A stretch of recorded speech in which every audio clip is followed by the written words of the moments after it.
বিসমিল্লাহির রহমানির রহিম। আসসালামু আলাইকুম। আজকে দেখাবো ডিম ভুনা। আমি এই ডিমটাকে ডাল দিয়ে ভুনা করব। এই জন্য আমি প্রথমে ডিমগুলোকে একটু সিদ্ধ করে নিচ্ছি, আর পানিতে একটু লবণ দিয়েছি কারণ ডিমগুলো নতুন।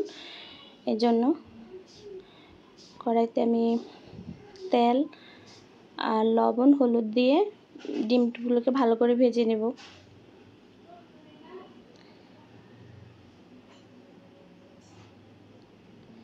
আর এভাবে ডিমটাকে একটু সুন্দর করে ভেজে নিতে হবে।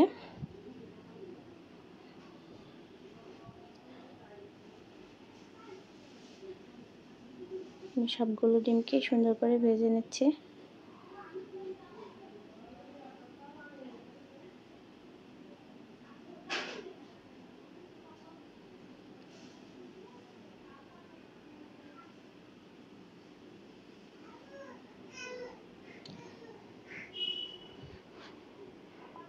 আর এখানে আমি একটা এলাচ, দারুচিনি আর একটা লং দিয়ে দিচ্ছি ফ্লেভারের জন্য।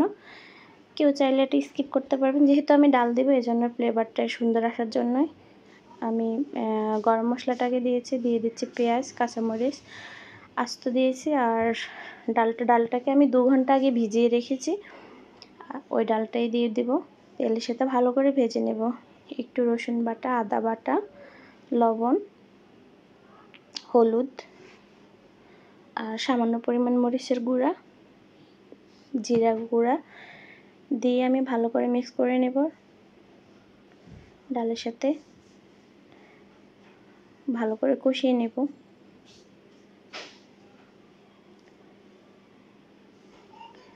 ডালটা ভিজিয়ে রাখলে তাড়াতাড়ি সিদ্ধ হয় আর খুব সুন্দরভাবে ফুলে থাকে।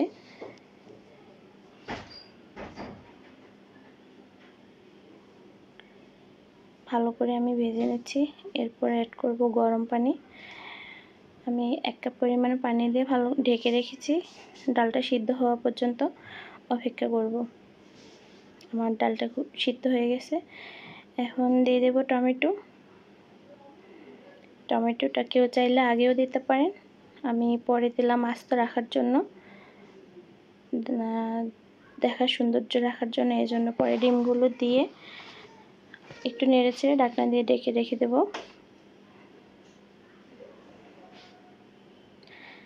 আর উপর দিয়ে ধনিয়া পাতা দিয়ে দেব। ধনিয়া পাতা দেওয়ার জন্য অবশ্যই চেষ্টা করবেন, তাহলে ফ্লেভার আর দেখার সৌন্দর্যটা অনেক বেড়ে যায়।